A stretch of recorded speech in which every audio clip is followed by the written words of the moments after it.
J'espérais poursuivre cette collaboration que nous avons entamée depuis de très nombreuses années.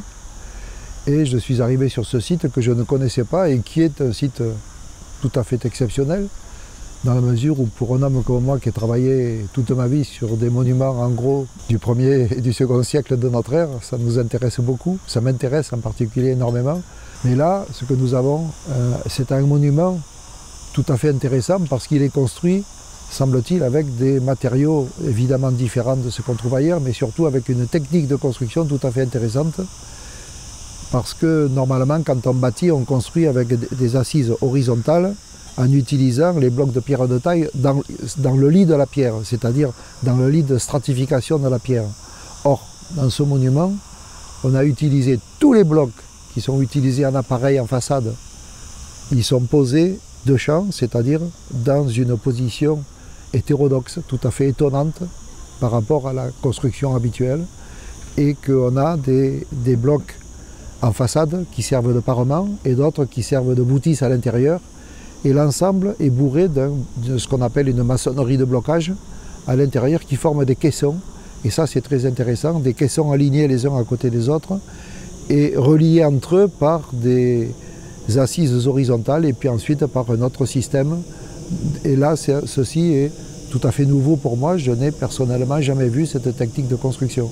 Une des dernières choses importantes, peut-être, qui a été découverte ces jours-ci, c'est la présence d'un niveau, d'une surface de sol parfaitement lisse et soignée, sur laquelle il semble qu'on ait marché, un sol qui a été damé et probablement un peu chaulé pour lui donner une certaine dureté, qui a été trouvé, ce qui donne ce qui permet d'émettre non seulement l'hypothèse que le monument a été entièrement construit, mais qu'il a été habité peut-être, pas très longtemps, mais peut-être pendant cette période qui permet de confirmer que ce monument, qui a fait l'objet d'un projet, d'un investissement, d'une organisation, a semble-t-il été entièrement construit.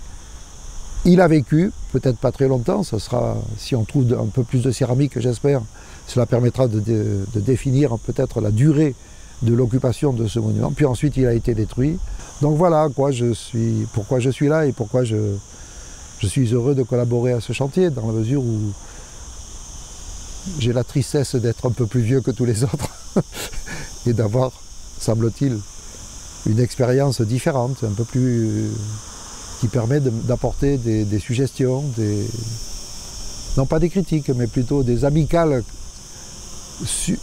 propositions qui permettent de créer une émulation entre l'architecte et l'archéologue pour permettre d'aboutir à une meilleure compréhension de l'architecture, de la vie de cet espace, ce qui reste encore à chercher. Mais ça, c'est pas à moi, c'est aux historiens purs de le découvrir.